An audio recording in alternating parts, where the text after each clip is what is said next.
Hello students, मैं doctor Rajshree. आज हम बात करेंगे 1857 की क्रांति की। इससे पहले हम 1857 की क्रांति के जो उसका चरित्र था, जो उसका नेचर था, उसके बारे में डिस्कस कर चुके हैं। काफ़ी अच्छे से हमने चर्चा की है। आज का जो हमारा टॉपिक है वो है 1857 की क्रांति के क्या कारण थे। आपको ये पता है, इतिहास में जब भी कोई घटना घटित होती है तो उसके पीछे कोई एक कारण जिम्मेदार नहीं होता, अपितु अनेक कारण धीरे धीरे इकट्ठे होते रहते हैं और एक चिंगारी सुलगती है और वो एक बड़ी घटना बन जाती है। तो ऐसा ही कुछ बात आपके 1857 की क्रांति के बारे में थी। यद्यपि जो अंग्रेज इतिहासकार हुए हैं या फिर उन कुछ भारतीय इतिहासकार भी हैं जिन्होंने इस जो असंतोष था, ये जो विद्रोह था, उसका कारण सिर्फ सैनिक माना है, ये चर्बी वाले कारतूस को माना है, लेकिन ये सही नहीं है। जब हम इसकी विस्तार से इस घटना के बारे में पूरा अध्ययन करते हैं तो देखते हैं कि इसके पीछे जो कारण थे वो आपके 1757 के प्लासी के युद्ध के बाद से ही बनने लग गए थे। 1757 से 1857 के बीच ये 100 साल का जो पीरियड है, इसमें आप अनेक किसान विद्रोह देखते हैं, आदिवासी विद्रोह देखते हैं, अनेक सैनिक विद्रोह देखते हैं और उन्हीं की ये जो छोटी छोटी चिंगारियाँ फूट रही थी, ये 1857 तक आते आते एक बड़ा जो क्या बन जाता है, एक बड़ा विस्फोट बन जाता है। जब हम देखते हैं इसके जो कारणों की, तो उसमें राजनीतिक, सामाजिक, धार्मिक, आर्थिक अनेक कारण थे। उनमें जो हम सबसे पहले बात करेंगे वो है राजनीतिक कारण। इसमें जो महत्वपूर्ण बात आती है वो है डलहौजी का जो व्यपगत का सिद्धांत जो उन्होंने लागू किया। जब भारत का गवर्नर जनरल बन के डलहौजी आए तो उन्होंने भारत की जो छोटी छोटी जो रियासतें थी उनको हड़पने का कार्य शुरू किया और इसके लिए उन्होंने अनेक नियम बनाए। जो डलहौजी ने नैतिक और राजनीतिक आचार की सभी सीमाओं को छिन्न भिन्न कर दिया और एक व्यपगत का सिद्धांत गढ़ा। डलहौजी की जो विलय की नीति थी, इसने सभी राजाओं को व्याकुल कर दिया। हिंदू राजाओं से दत्तक पुत्र लेने का अधिकार इन्होंने छीन लिया। पंजाब, पीगू, सिक्किम विजय के अधिकार द्वारा विलय कर लिए गए। सतारा, जैतपुर, संबलपुर, बघाट, उदयपुर, झांसी और नागपुर व्यपगत के सिद्धांत के अंतर्गत विलय कर लिए गए। अवध के शासितों के हित में विलय कर लिया गया। तंजौर और कर्नाटक के नवाबों की राजकीय उपाधियां क्या कर दी गई, समाप्त कर दी गई। तो हम देखते हैं कि इस प्रकार जो डलहौजी का जो व्यपगत का सिद्धांत था, उससे जो छोटे छोटे राज्य थे वो विला लिए गए।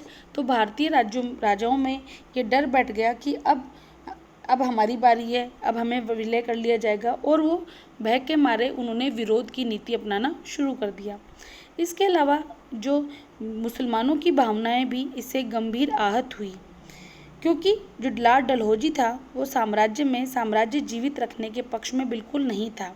उन्होंने शहजादा फखरुद्दीन के उत्तराधिकार को तो मान्यता दी, परंतु उस पर बहुत से प्रतिबंध लगा दिए। 1856 में फखरुद्दीन की मृत्यु के पश्चात लॉर्ड कैनिंग ने घोषणा की कि फखरुद्दीन द्वारा तिलांजलि दिए हुए मामलों के अतिरिक्त नवीन उत्तराधिकारी शहजादे को राजकीय उपाधि और मुगल महल दोनों ही छोड़ देने होंगे। इस घोषणा से मुसलमान को ये लगने लग गया कि जो अंग्रेज हैं वो तैमूर के वंश को नीचा दिखाना चाहते थे, इसलिए वो अंग्रेजों के विरुद्ध हो गए। अगला जो महत्वपूर्ण पॉइंट आता है वो आपका है अनुपस्थित प्रभु सत्ता। क्योंकि हम देखते हैं कि जो मुगल थे वो भी बाहर से आए थे, पर उन्होंने भारत को विजय किया और कालांतर में वो क्या गए, यहीं बस गए, वो भारतीय बन गए। यहाँ से एकत्र किया गया जो कर था, जो धन था, वो यहीं व्यय करते थे। लेकिन अंग्रेजों के विषय में बात बड़ी भिन्न थी, क्योंकि जो अंग्रेजों का जो शासन था वो बड़ी दूर से चलता था और देश से धन का निष्कासन बाहर हो रहा था। इससे क्या हुआ, इससे जो भारत में धीरे धीरे क्या हुई, गरीबी होने लग गई। इसके अतिरिक्त जो भारत में अंग्रेजों द्वारा जो शांतिपूर्ण स्थापित की गई थी, जो शांतिपूर्ण नीति स्थापित की गई थी, इसके कारण पिंडारी, ठग तथा अन्य जो अनियमित सैनिक थे वो भारतीय रियासतों की सेनाओं के जो अंग थे वे अब समाप्त हो चुके थे। उन दलों से निवृत्त सैनिक अब इस विद्रोह में सम्मिलित हो गए। विशेषकर समाज विरोधी तत्वों को विद्रोह के दिनों में स्वर्ण अवसर मिला और उन्होंने विद्रोही की संख्या में क्या कर दी, वृद्धि कर दी।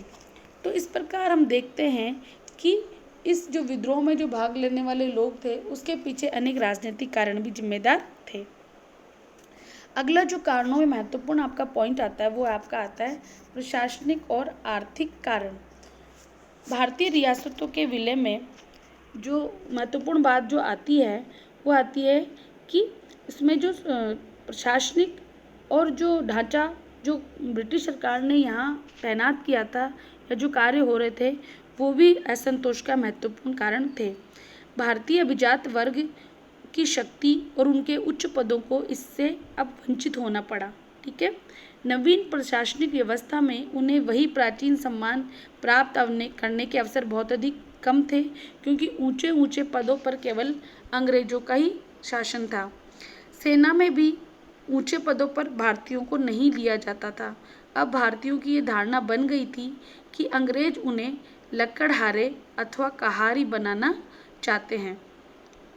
दूसरा जो महत्वपूर्ण था वो था इसके अंदर ये था कि ईस्ट इंडिया कंपनी की जो भूमिकर व्यवस्था थी वो बहुत अधिक क्या थी, अप्रिय थी। अब एक तो किसानों पर बहुत अधिक मात्रा में भूमिकर लगाया गया था, इसलिए वो धीरे धीरे अपनी भूमि से वंचित होते जा रहे थे। दूसरा, बहुत से तालुकेदार और वंशानुगत भूमिपति भी अब अपने पदों से क्या हो गए थे, वंचित कर दिए गए थे। अंग्रेजों की आर्थिक नीतियां भी भारतीय व्यापार और उद्योगों के विरुद्ध थी। ईस्ट इंडिया कंपनी के राजनीतिक शक्ति के प्रयोग से भारतीय हस्तशिल्प और व्यापार का अब सर्वनाश हो गया था और केवल उसे भारत को सिर्फ एक मार्केट बना के छोड़ दिया गया था। कार्ल मार्क्स ने 1853 में ही कहा था कि यह अंग्रेजी घुसपैठिया ही था जिसने भारतीय खड्डी, मतलब जो भारतीय लूम जिसमें क्या होता है, जिसमें कपड़े बनाए जाते हैं, और चरखे का नाश कर दिया। अंग्रेजों ने भारतीय सूती कपड़े को अंग्रेजी मंडियों से वंचित करना आरंभ किया और फिर भारत में एक ऐसा मोड़ दिया कि सूती कपड़े की मातृभूमि को ही सूती कपड़े से भर दिया। अर्थात जो ब्रिटेन में फैक्ट्रियों से बना हुआ सूती कपड़ा था वो भारत में सस्ते दामों पर बेचा जाने लगा। सूती कपड़ा उद्योग के नाश होने से भारत में कृषि पर बोझ बढ़ गया और अंत में देश अकिंचन हो गया, अर्थात गरीब हो गया। अतः स्पष्ट होता है कि जो प्रशासनिक और जो आर्थिक नीतियाँ थी उससे भारत में निरंतर गरीबी बढ़ती जा रही थी, भूखमरी बढ़ती जा रही थी, अकाल बहुत अधिक बढ़ रहे थे और भारतीय इससे असंतुष्ट थे और उन्होंने इसका विरोध करना शुरू किया। अगला जो महत्वपूर्ण कारण आता है वो आपके आते हैं सामाजिक और धार्मिक कारण। जो ब्रिटिश थे वो भी बहुत अधिक क्या थे, उनका व्यवहार भारतीयों के प्रति रूखा था, एरोगेंट था। वे जाति भेद की भावना से प्रेरित थे। वे भारतीयों को हेय दृष्टि से देखते थे और हिंदुओं को बर्बर और मुसलमानों को कट्टरपंथी, निर्दयी और बेईमान समझते थे। वे भारतीयों को काले अथवा सुअर की संज्ञा देते थे। इसके अलावा जब वो शिकार पे जाते थे तो अनेक अंग्रेज अधिकारी और जो सैनिक होते थे वो भारतीयों का बलात्कार करते थे और जब इसका निर्णय जूरी को दिया जाता था तो जूरी सिर्फ थोड़ा सा बहुत दंड देकर ही उन्हें छोड़ देती थी, तो भारतीयों को ये बहुत अधिक बुरा लगता था। इसके अलावा जो धार्मिक उत्पीड़न था वो भी भारतीयों को बहुत अधिक मात्रा में सहना पड़ा, क्योंकि अंग्रेजों का जो एक उद्देश्य महत्वपूर्ण था वो ये भी था कि वो भारतीयों को ईसाई बनाना चाहते थे। भारत में अनेक ईसाई मिशनरी आए और उनका प्रमुख उद्देश्य था कि गरीब जनता को गुमराह करके ईसाई बनाया जाए। वीर सावरकर ने ये स्पष्ट किया है कि असैनिक और सैनिक जो उच्च पदाधिकारी थे वो राम और मोहम्मद को अनेक गालियाँ निकालते थे तथा सैनिकों को ईसाई बनने की प्रेरणा देते थे। सैनिकों को यदि वे सत्य धर्म अपना लें तो पदोन्नति का वचन देते थे। ईसाई धर्म प्रचारकों को पर्याप्त सुविधाएं दी जाती थी। इसके अलावा 1850 में धार्मिक अयोग्यता अधिनियम पारित किया गया। इसके अंतर्गत ये महत्वपूर्ण एक धारणा जोड़ी गई कि धार्मिक परिवर्तन से पुत्र अपने पिता की संपत्ति से वंचित नहीं किया जा सकता था। इस कानून का मुख्य लाभ किसको होने वाला था? ईसाइयों को होने वाला था। अर्थात भारतीयों के मन में ये डर हो गया कि जो धीरे धीरे हमारे हिंदू धर्म को नष्ट कर देंगे ये लोग और हमें क्या बना लेंगे? ईसाई बना लेंगे। इसीलिए वो इन सब चीज़ों से दुखी थे और इसीलिए ये 1857 का असंतोष पनपा और इसमें इन जनता का भी सहयोग मिला। अगला जो आपका महत्वपूर्ण आता है वो है सैनिक कारण। जो भारत में जो अंग्रेजी साम्राज्य था इसमें सैनिकों को जो सेवा शर्तें थी उन पर प्रतिकूल प्रभाव पड़ा। एक तो था कि अब उन्हें अपने देश से दूर सेवा करनी पड़ती थी और इसका अतिरिक्त सैनिक भत्ता भी नहीं मिलता था। दूसरा कि अब उन्हें ऊंचे पदों से क्या किया गया? वंचित किया गया, उन्हें छोटे पद पे रखा जाता था। बंगाल सेना के सैनिक अवध की समस्त असैनिक जनता की भावनाओं को प्रकट करते थे। मौलाना आज़ाद ने कहा है कि अवध के विलय ने सेना में साधारणतः और बंगाल सेना में विशेषतः विद्रोही भावना का प्रारंभ किया। उन्होंने सहसा ये अनुभव किया कि यह शक्ति जो कंपनी ने अपनी सेवा और बलिदान द्वारा प्राप्त की है आज उन्हीं के राजा को समाप्त करने के लिए प्रयोग की जा रही है। अर्थात वो असंतुष्ट हो गए। 1856 में कैनिंग की सरकार ने सामान्य सेना भर्ती अधिनियम पारित कर दिया, जिसके अनुसार बंगाल सेना के सभी भावी सैनिकों को ये स्वीकार करना होता था कि जहाँ कहीं भी सरकार को आवश्यकता होगी वे कार्य करेंगे। इससे क्या हुआ? इससे सैनिकों के मन को बहुत अधिक असंतुष्टता हुई। 1854 में डाकघर अधिनियम के पारित होने पर सैनिकों की निःशुल्क डाक सुविधा समाप्त कर दी गई। इसके अलावा यूरोपीय और भारतीय सैनिकों का अनुपात दिन प्रतिदिन बढ़ता जा रहा था। इन सब कारणों से जो भारतीय सैनिक थे जो अंग्रेज सेना में थे उनका असंतोष भी बढ़ता जा रहा था और इसमें एक चिंगारी का काम किसने किया? चर्बी वाले कारतूस ने। 1856 में भारत सरकार ने, जो अंग्रेजी सरकार थी, उन्होंने पुराने लोहे वाली बंदूक, उसका नाम था ब्राउन बेस, उसके स्थान पर एक नवीन एनफील्ड राइफल का प्रयोग करना शुरू किया। इस नवीन राइफल का प्रयोग का प्रशिक्षण डमडम, अंबाला और शालकोट में दिया जाना था। इस नई राइफल में कारतूस के ऊपरी भाग को मुंह से काटना पड़ता था। जनवरी 1857 में बंगाल सेना में यह अफवाह फैल गई कि चर्बी वाले कारतूस में गाय और सूअर की चर्बी है। सैनिक अधिकारियों ने इस अफवाह की जांच किए बिना तुरंत इसका खंडन कर दिया। कालांतर में पूछताछ ने यह सिद्ध कर दिया कि गाय और बैलों की चर्बी वास्तव में ही वुलिच शस्त्रागार में प्रयोग की जाती थी। बड़े पदाधिकारियों के आश्वासनों और थोड़ी सी रियायतों का कोई लाभ नहीं हुआ। सैनिकों को विश्वास हो गया कि चर्बी वाले कारतूसों का प्रयोग उनको धर्म भ्रष्ट करने का एक निश्चित प्रयत्न है और इससे क्या हुआ?